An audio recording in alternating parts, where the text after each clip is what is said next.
Chashed, The Compass Without a Needle, The Day That Wasn't Planned. This is a story about three Angelteers who arrive in a bright seaside village where everyone carries a schedule for exactly how the day must unfold. Their fourth miracle-minded adventure begins when they discover that guidance does not always arrive as a plan.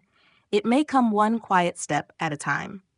The three Angelteers entered Sunrise Harbor just as the morning bells rang. Every villager stopped. Papers appeared. Lists unfolded. Clocks were checked. A baker announced, bread at 8, deliveries at 9. Absolutely no surprises before lunch. Spider Monkey looked impressed. This village has defeated spontaneity. Howler Monkey pointed toward a large board in the square. Today's perfect plan. 8 open shops, 9 market, 10 harbor parade, 11 mayor's speech, 12 celebrate success. The mayor hurried over. Wonderful. 3 visitors. You may stand beside me during the parade. Spider asked, What should we do? The mayor handed each of them a schedule. It's all there. Squirrel smiled. Then a gust of wind tore every schedule from every paw. Papers flew into fountains, trees, chimneys, and the sea. The village froze. Then the harbor bell rang. A fishing boat drifted toward the rocks. The captain waved. Our steering rope snapped. The mayor stared at his empty hands. That is not on the plan. Howler looked at Squirrel. Squirrel looked at Spider. Spider said, Maybe we start there. They ran to the pier. A rope lay beside a post. Howler called, Who knows these currents? An old fisher raised her hand. I do. Within minutes, a rowboat carried the rope toward the drifting vessel. The fisher called directions. Spider climbed. Squirrel tied. Howler pulled with half the village. The boat cleared the rocks. Everyone cheered. The mayor stared at the soaked remains of his schedule. But now the parade is late. My grandmother fell near the fountain. The mayor looked toward the parade route, then toward the fountain. What would you have me do today? Squirrel asked quietly. The mayor glanced at him. Who are you asking? Squirrel smiled. I'm becoming willing not to ask the schedule.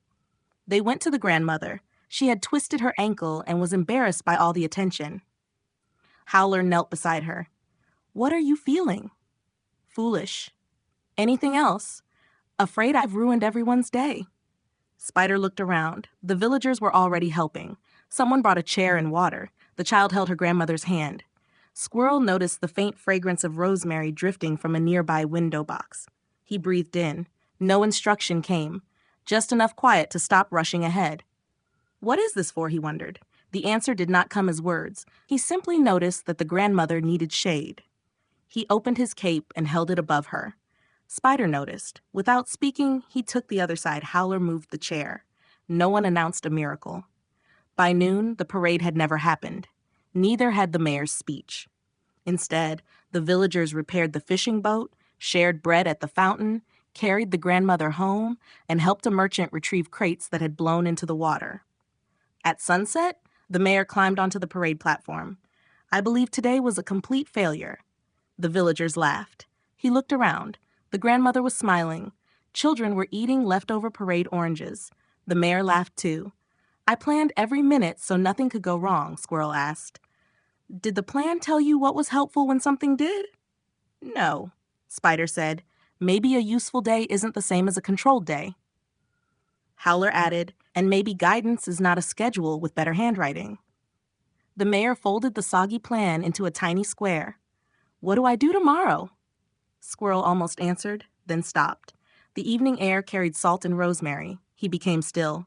Maybe tomorrow does not need to be answered tonight. The mayor looked relieved. Spider pointed toward the harbor. The tide is beautiful right now. So they watched it. No one consulted a clock. They stayed until the first stars appeared. At some point, Spider stood. Squirrel followed. Howler waved goodbye. One step had become clear. That was enough. Miracle-minded practice. What would you have me do today? May we sing, rest, and dance our way home together.